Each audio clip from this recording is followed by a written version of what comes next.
Hey there, my lovelies on Instagram. It's so great to see you. You're looking great and gorgeous as ever and savvy and smart as ever.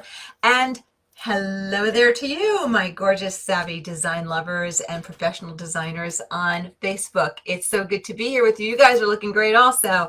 I'm Donna Hoffman. They call me the Interior Design Advocate because I am one of the leading interior design coaches for designers and design lovers across the country. And it is a pleasure to be here with you on Tuesdays. We stop what we're doing at our design studio so I can come out here and talk to you. Yes, at our design studio. I run a luxury and award-winning, multi-award-winning interior design company based in the Philadelphia region of the United States. And it is a pleasure for us to come out here and talk to you about something that's on your minds. And we've been getting more and more questions from professional designers about your design business. So we have some exciting announcements, which I'll get into a little bit later, but we're going to be talking about a topic around running a successful design business. And here's the thing. Designers by nature are creatives, right? If you weren't a creative, you couldn't be the gorgeous designer that you are doing the beautiful work that you're doing. Maybe you have a business that's 7 years or younger, or maybe you're starting to get into the design industry. Designers by nature are creatives. And design lovers are creatives. Well, design professionals are creatives, which also comes with some other characteristics. When you're creative, you're usually also something called a sensitive, and possibly you're even an empath. So a sensitive is somebody, an HSP, highly sensitive person, somebody who feels things just a little bit more than a civilian. And an empath is someone who feels things even more than an HSP, a sensitive, would. So when I say you feel things more, it's sort of like turning up the dial on the intensity of feelings. So if you've ever in your life been told, oh, you're too sensitive, you need a harder shell, give me some thumbs up, give me some hearts if you've ever heard that one. Give me a wave if you've ever heard that one. If you've ever been the person who said, you know what, being in loud, crowded places wears me out, chances are very good that you are a sensitive person. I'm getting hearts and waves on all of this. If you find that you'd rather be at a small dinner party than a big, loud, raucous, giant party, give me some hearts and waves on that one. Chances are real, I'm getting them. Chances are really good. You are a sensitive person. You're either an HSP, a highly sensitive person, or an empath. And I will tell you that I am a recently out of the closet empath. I am a highly sensitive empath. And for years, I thought that made me strange. I thought that made me less than. I thought that made me marked for non-success in my design business because it was my brothers, the business types, the accountants and the lawyers and the business school people. They were the ones that were supposed to be super successful, right? How could I, a creative, a sensitive, an empath, how could I be uber successful? Well, let me tell you, I've learned how to thread the needle as a sensitive person, as an empath, in the interior design industry. And the interior design industry can be delicious, yes, but it's also a highly competitive, highly saturated industry. And especially as a creative, a sensitive, or an empath, where you feel the stresses a little more than a civilian would, you feel the overwhelm just a little bit more than a non-sensitive would, it can be really stressful to run and grow a kick-ass interior design company. But I have, and that's something I'm going to be teaching in an amazing program that I'm launching in January, just a couple weeks away. So what I want to do today is just start the conversation with you and see how I can help you now to move the needle in terms of where you are now in your design business journey. Are you just starting out? Are you thinking of starting out? Or did you start in the last 7, 8, or 9 years? Or maybe you've been at it for a while and you're just feeling overwhelmed and stressed because your numbers are not where they need to be. Chances are really good that you're a sensitive, a highly sensitive person or an empath, and that's kind of what's been throwing you off because you don't know how to lean into those strengths or lean into your constitution as your strength to move the needle for you in positive ways. So let's talk about 3 skills that you need today in today's environment to be able to really excel and build a fantastic interior design company. No matter whether it's a one-woman shop or a multi-person shop, I'm not talking about the size of the business. I want to make sure that it's as lucrative as you want it to be, that your pipeline is full, that you're attracting clients that you love working with, that you're keeping your pipeline full with projects that you like working on, that you're feeling confident and clear and calm and fulfilled in what you're doing, and you're really enjoying your business success. You're running your business isn't running you. So what are 3 skills that you need to build a successful design business? Well, there are macro skills and then there are micro skills, right? So there are some umbrellas that we'll be talking about. We've talked about the challenges inherent in the interior design industry, right? That it's highly saturated and that it's very highly competitive, and as a sensitive, it's easy to get kind of sucked under by the undertow of all that. Well, I want you to know as well the top 3 reasons that designers either burn out and leave the industry, quit entirely, or burn out and just feel super stressed and overwhelmed. Here are the top 3 reasons, and this is going to lead us to the skills that you need. But the top 3 reasons is either number 1, they can't get their financial numbers to work. The financials are just off, working too hard, making too little money. Number 2, and that is an awful feeling. Number 2 is that drives people out of the interior design industry is client service. Yes, client service is its own big, deep dive discussion.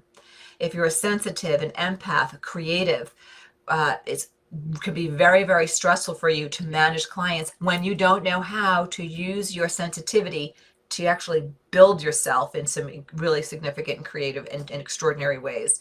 But client service is the number 2 reason that designers jump ship.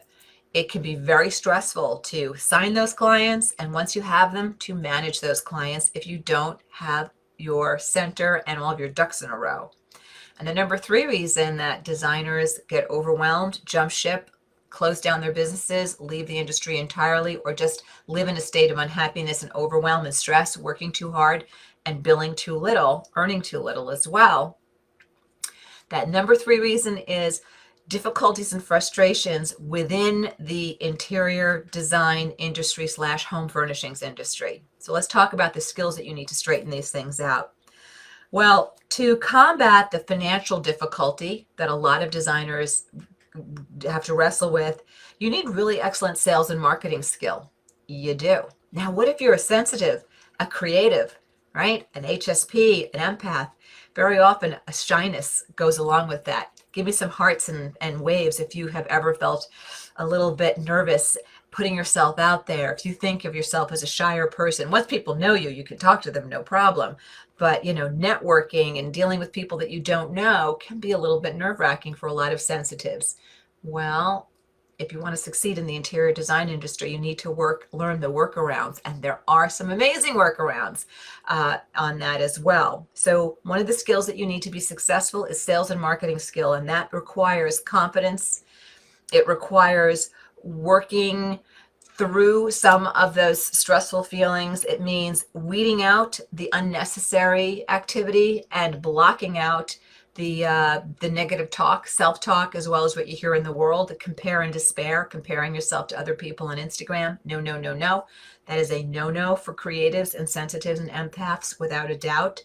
So one of the skills that you need to keep yourself really feeling excellent and intact in the interior design industry as a creative, a sensitive, and an empath, and a business owner in interior design, got to have great sales and marketing processes that you can lean into, but lean into easily. And when I say easily, I mean without fighting your constitution. One of the problems with a lot of the business coaching that I've done personally is that I've been working with coaches who themselves were not sensitives or empaths.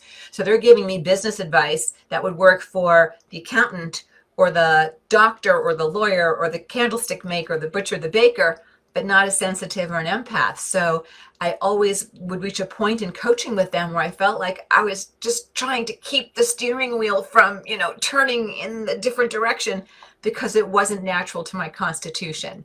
So sales and marketing as an empath, as a sensitive, as a creative can feel a little different. So you need to know how to lean into it with using your constitution as well. So if not making the financials work is a big reason that people skip out of the industry, and we know the way around that is with excellent sales and marketing. Another problem I said was client service. Well, what is the skill that you need, the business skill, so that you're really rocking it with your client service? I call it mindset and heart set management. It's important. Clients hire you because they are not clear, they're not confident, they don't know what needs to happen next. So they require a designer that they hire to be absolutely centered, absolutely confident, absolutely clear. But if you're sensitive, if you're an empath, if you feel what your clients are feeling, if you can get kind of knocked off base by the pulse and the energy of the room around you, it can be easy to lose that confidence. So mindset management, mindset and heart set management, very important. I believe that that is a skill that particularly is needed by creatives, sensitives, and empaths, and certain ways of managing your mindset and your heart set that work specifically for creatives, sensitives, and empaths, things that civilians don't necessarily know to lean into or know how to lean into. So knowing how to talk to clients so that clients will listen to you, trust you, and over time love you and love what you're doing, love what your work. I don't mean love in a non-business way. I mean just love the work that you're doing, right? And look to you as the support that you are. So all of that requires a really outstanding set of skills when it comes to managing your own mindset and heart set. And then the other reason that I was saying that designers jump ship, get overwhelmed, unhappy in their businesses, quit right before they make their big breakthrough. So many business owners will do that. But it really has to do with the business of the business, and that is frustration with the home furnishings industry, frustration with the way the interior design industry itself ticks along. You have to have outstanding business processes to lean into. And I mean lean on them so that you're not reinventing the wheel, so that you're not making it up as it goes along. You're not doing trial and error, trying to figure it out yourself. You're doing things that you know work, that minimize errors and problems, that maximize your time and efficiencies, that prevent problems from happening. It's much easier to prevent the problem than to correct it. So process is really, really important, especially because we know that as a creative, a sensitive, highly sensitive person, or an empath, whatever a civilian feels, you will feel turned up a little bit. So overwhelmed for a civilian, for a creative or a sensitive or an empath, you'll feel it more. Overwhelmed, you'll feel it more. Stress, you'll feel it more. So it's so important. It's even more important, I know, as a creative, a sensitive, or an empath. It's all the more important than ever that you do what is necessary to keep yourself in good stead, that you keep yourself really in excellent, clear, centered clarity. And that is by mindset, heart set, by leaning into excellent business practices, and also making sure that you are leaning into your constitution so that you can rock sales and marketing, as opposed to deciding, oh, I'm a shy girl, oh, I'm a sensitive, I'm a creative, I'm not really supposed to have that kind of success. I have built a 7-figure business, and I started my business during the crappy recession of '08. It was not pretty. I never knew anything but a tough environment. And I learned through some skinned knees and tripping and falling a couple of times, I learned how to finally stop fighting my constitution and instead lean into my constitution as the strength that I've realized it really is. My husband, Steve, he's a civilian. He is not a sensitive, he's not an empath. And one day he looked at me and he said, Donna, how do you do what you do? Everything you've ever tried to create has always been successful. How do you do what you do? And that is going to be what I'm teaching in my 6-month program for designers, how to rock your design business. And that program is opening up in January. It's called the Successful Design Business Academy. It is not going to be a take in all the information for 6 months and then get action. No, it's about taking in information, getting into action, and it's about continual forward motion and continual successes, building one upon the other. So I'll be announcing more about that after the new year. So I'm happy to take your questions right now. If you have any questions about what I've taught about business, for successful business for designers who are creative, sensitives, and are empaths, or about being a creative or a sensitive and empath, I'm happy to take your questions. So let's see who's here. I'm getting a lot of waves, which is a good thing. Okay,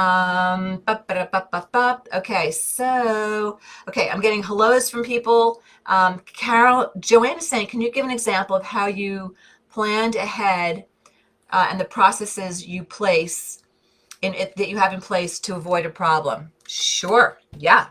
So for example, you never, as a design business owner, you never want to have a client not know where their project is. Clients don't like that stress.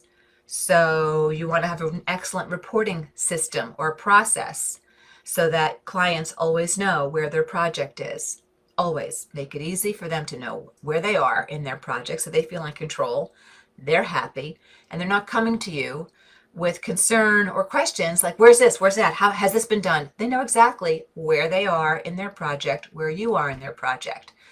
So having a system for us, and something I'll be teaching, is a really easy client reporting system that clients love. And that's super easy for our team to do, and super easy to do if you're a one-woman shop.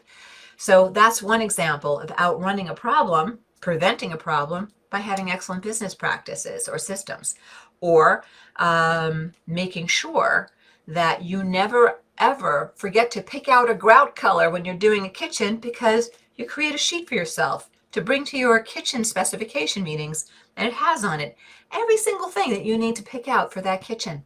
The hardware, check, did it. Grout color, yep, here it is. Field tile, accent tile, are sketches needed to show this lay-in? Yes. Have they been created? Yes. So whatever needs to be done in your business, you want to simplify it through great systems and practices. Joanne, I hope that answers your question. That was a great, great question. On Instagram, Copper.cloth is saying, I never heard anyone speak about this. I'd love to hear your theories. I love to hear your theories. So helpful. Well, Copper-cloth, I speak about it because for years I thought there was something really wrong with me. I am a sensitive. I do get tired from being in crowds. I do get tired being around people all the time. I find noise tiring. I don't like working with married couples who are in conflict, because I walk out of those meetings exhausted because I can feel their conflict. I'm an empath. I feel what other people feel. Don't like that or don't like that. It's just what I am. So I thought that made me a tremendous, strange person for years. And then I was working with a nutritionist, and she said, Donna, I think you're an empath. I said, oh my God, what is that? And she told me, and she said, I want you to read a book. And it's by Dr. Judith Orloff. She's an MD, and it's called The Empaths Survival Guide. The Empaths Survival Guide. So as I'm reading this book, every once in a while I say, Steve, listen to this. Oh my gosh, Steve, listen to this. And every time I'd read him a blurb, a chapter, a paragraph, a verse, he'd say, oh gosh, I wish somebody had put that book into my hands years ago, because I would have known how to care for and take care of you in a whole different way. And it's true. Everything she described, including the self-judgment for being so sensitive, it was there, right there on the page. There were other people out there like me. Oh, what a relief. But I remember being told as a kid constantly, you're too sensitive, you need a harder shell, don't take it so personally. Sensitives, creatives, empaths, we tend to hear those things when we're a kid. And I thought that my sensitivity and my creativity was really going to be my a weakness. I thought, I can't have the kind of success in business, the business world, where my brothers were, or where there really, other women are that aren't sensitives and empaths. I can't have that kind of success. I'm not a numbersy person. I built a 7-figure empire by leaning into my sensitivity, by leaning into my nature as an empath, by realizing that that's one of the strengths I bring to the table. It's one of the reasons I'm good at what I do and you're good at what you do as a designer. Creatives, we see things that aren't there. I'm not talking about hallucinogenic things. I'm talking about, you see a space, a kitchen perhaps that is not very good looking, but you see how it looks when it's fabulous looking. You see a blueprint, and then you see what it's supposed to look like. You see a room that a client calls you into and says, this living room needs some help, and you see the help that it needs. You may not see it like that, like a bolt of lightning. You might have to percolate on it a little bit, use your processes and systems to design it, but ultimately you will see what's not there. You will create beauty that wasn't there before. And you do that by leaning into your creative impulse. So creatives, like musicians, are creatives, and artists are creatives, and actors are creatives. Designers are creatives. You couldn't create if you were not a creative. And creation requires that type of sensitivity that has its upside and also a little bit of a liability until you learn how to feed your constitution and lean into your constitution. I remember puttering around in my garden years ago. I wanted to put yellow yarrow in a particular spot in my garden. Every summer here in the Northeast, I'd plant it, every spring, I should say. By the end of the summer, dead as a doornail. I did that for 3 summers. Every year I'd plant it, it would drop dead. And finally I said, wait a minute. Yellow yarrow does not want to grow in that spot of my garden. The drainage isn't right, the sun isn't right, the watering conditions, whatever it is, not happy there. And it occurred to me that, we people are very much the same way, that you can't fight your constitution.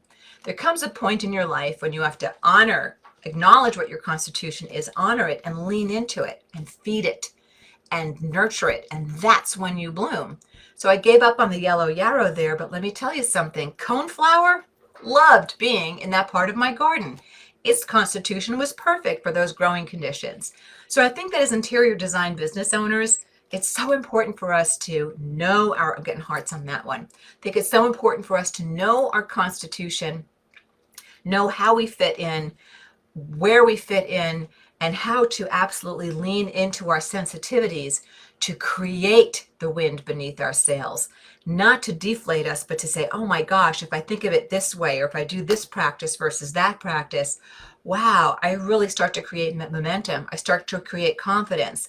Yeah, I start to own my mastery. Yes, I'm manifesting and creating things here that are pretty friggin' amazing. So I think that for designers, creatives, as empaths and sensitives, I think we've been ignored.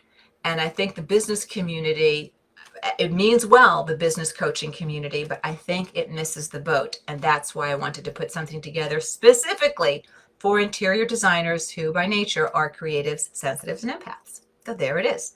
So if you have any other questions or comments, I'm glad to tune in and take them or answer them or whatever. I think we're pretty good over here. Let's see. Crystal Lewis is saying she's looking for a designer. If anybody lives near Crystal Lewis, tell her she can hire you. Crystal, ask excellent questions. Make sure you do excellent fit. Fit between designer and client is so important. Make sure you like the designer's systems and processes. Be clear on what the deliverable is that you're looking for. Be clear on what the budget is, and you will find your optimal designer. And interview well, vet well, ask great questions. There it is. Okay, so I'm getting hearts and such from everybody on Instagram as well as on Facebook. So this is resonating with people. This is good. Carol's saying Merry Christmas to all the design divas, and she loves all of us as well as our team here. I'm so glad. Denise is saying Merry Christmas to everybody. Okay, people are saying that we're not broadcasting on Instagram, but we're on Insta. So there it is. Copper Cloth is saying, yes, sensitivity is a strength. All right, we're on the same wavelength there, Copper Cloth. Sending you a hug. Let's see, what else? Okay, so Joanne found it exciting. She's looking forward to hearing about the upcoming program. Happy holidays to all of us. Excellent. Thank you, Joanne. I don't know if I'm going to say this. Alkerdinzren. I'm sorry, I butchered that one. Here we go. How to choose chandeliers and open spaces between the kitchen and the living room. Should colors be matching? I would like to take questions that are on topic. So in fairness to everybody who's attended. So I'd like you to save that question for when we have a lighting Facebook Live. I see that I'm being asked the biggest roadblock for, I can't see your name, is comparing yourself to other designers. I am so glad that you mentioned that. And Steve's going to give me your name. Is that Sherry? Sherry, great that you brought that up. And it's a scary thing to bring up, but it's very common. I want you to know that really well-seasoned, highly well-known, nationally known designers talk about this as well. I have been in continuing ed conferences and courses where they are speaking, and some of them talk about the fact that they're not even on Instagram anymore. They don't pay any attention. They go and they do their posting, and then they get out of Instagram. Here's what I'm going to tell you. There is zero, and I mean zero, upside to compare and despair. What's in that for you? Other than making yourself feel really, Are you allowed to say SHITTY on air? Probably shitty, really shitty. There's no upside, so why do it? I've had to be vigilant with myself to say, I'll get in there, I'll post what I need to post, I will look at the people I feel like looking at, I will answer my peeps, but I will not let myself go into compare and despair.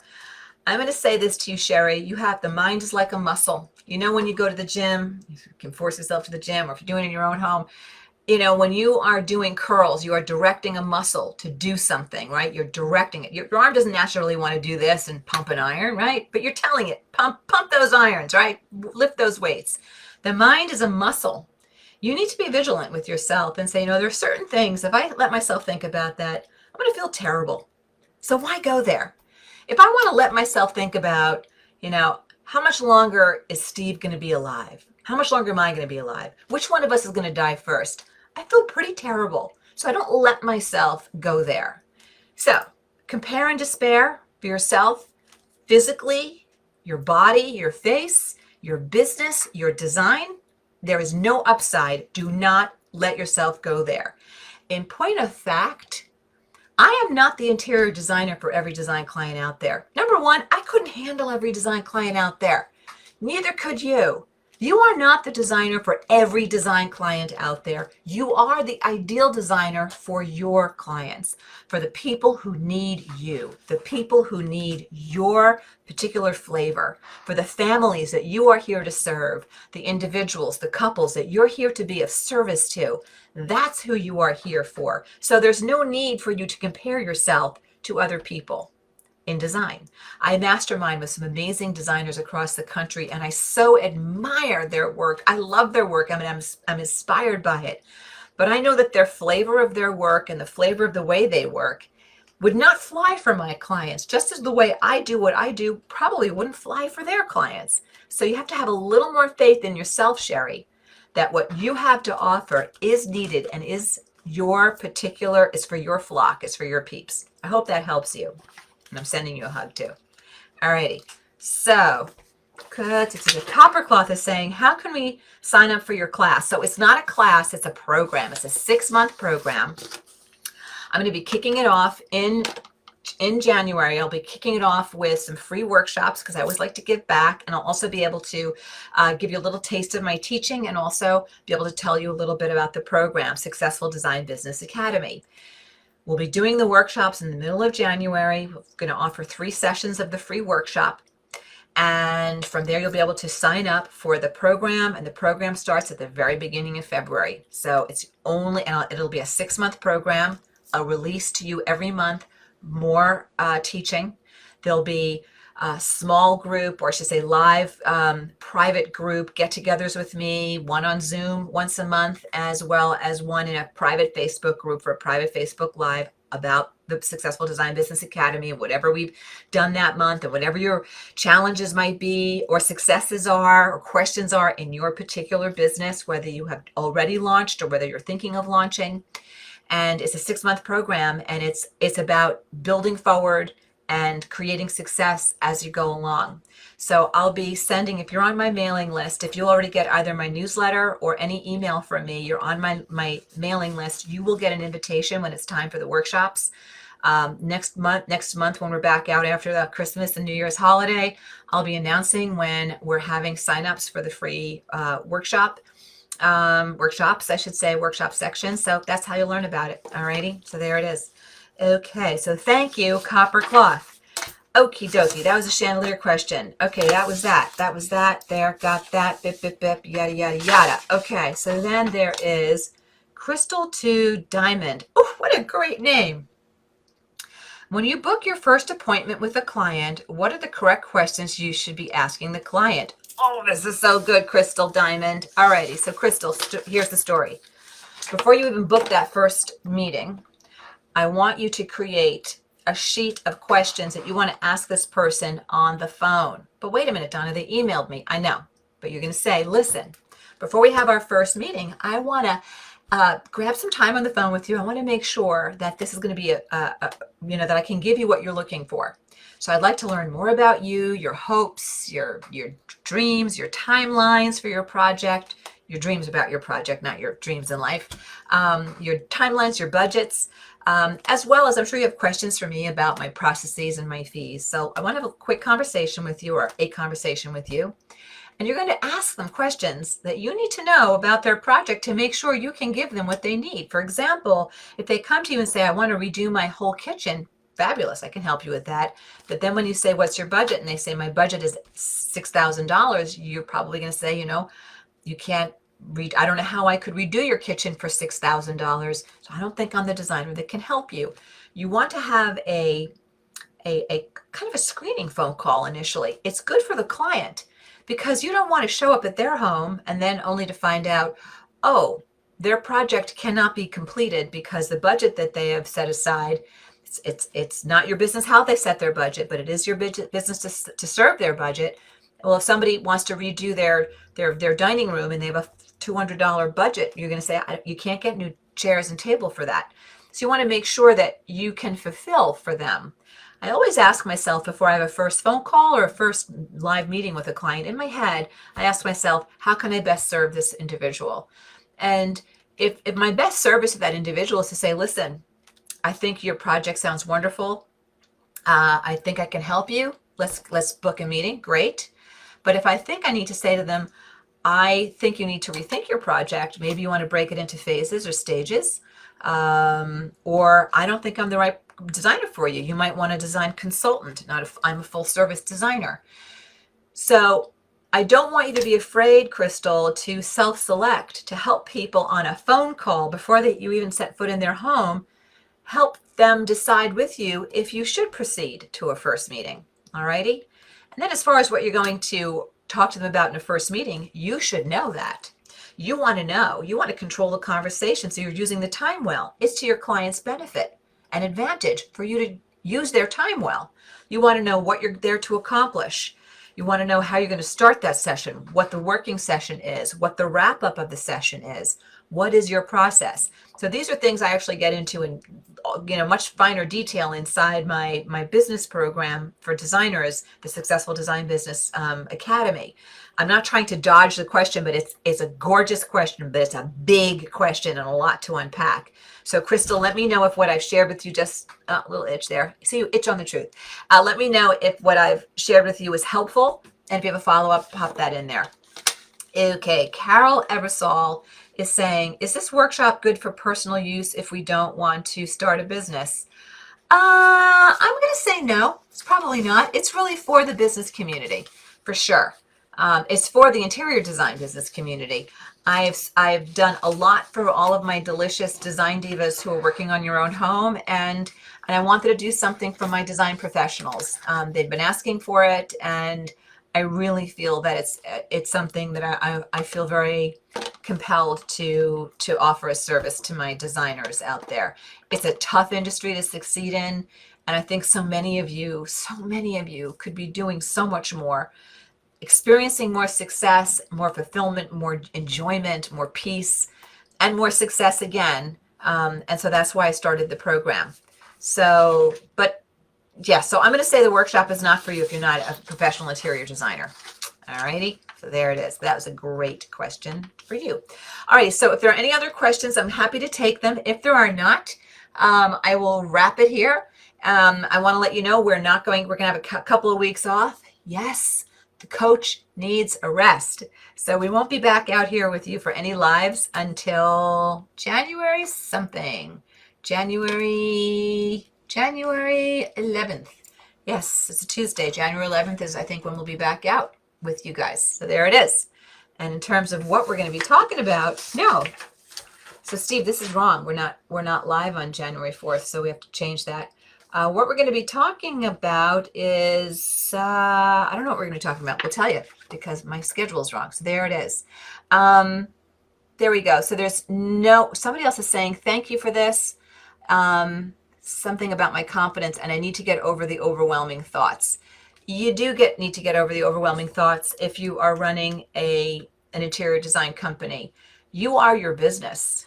You are your business. You want to say it another way? The fish stinks from the head down. The head of the company is a mess. the head of the company is a disastrous bowl of nerves, if the head of the company is crying all the time or stressed out or lacking confidence, the rest of the business is going to be thrown off, won't it? And if you have anyone working with you in your company, if you as the leader in the company, as the head of the business, they're going to feel that. Your clients are going to feel that. So mindset and heart set management, absolutely imperative. But it's not like a Band-Aid that you can slap on there. In my program, the Successful Design Business Academy, I'll be teaching amazing techniques that I use as a creative and as an empath to just discharge the emotional stress and the emotional thinking, emotional thoughts, emotional strain that does not serve me, and how to build something else inside, but to do it in a very organic way. So it doesn't feel like a starvation diet, like you're suddenly stop eating and you can't stick to that diet for more than a day and a half because it's unrealistic. Who eats that way? Who eats 3 tablespoons of food a day? As a creative, as a sensitive, as an empath, learning to work with mindset and heart set management that feels good to you, that actually refuels you and kind of flushes away the toxic stuff, it's a game changer. Such a game changer. So I'll be teaching all of that inside of my program as well, the Successful Design Business Academy. So I think that's it. I think we got to everything. Carol Eversole is wishing everybody, again, a very happy holiday. So Carol, I'm so glad you're here and over there as well. And I can't wait to see you guys again. So have a beautiful Christmas. Have a wonderful, happy, healthy holiday season. If you celebrate Hanukkah, I hope you had a great Hanukkah. I wish you a beautiful new year, guys, filled with everything that you most want. I'm sending you hugs and happiness, and I will see you in the new year. Okay, take care now. Bye-bye. Hi, this is Donna. Thanks so much for watching. And if you like this video, please hit the like button and comment below so I know what you think. And don't forget to subscribe to the Interior Design Advocates channel so you don't miss any of our great content.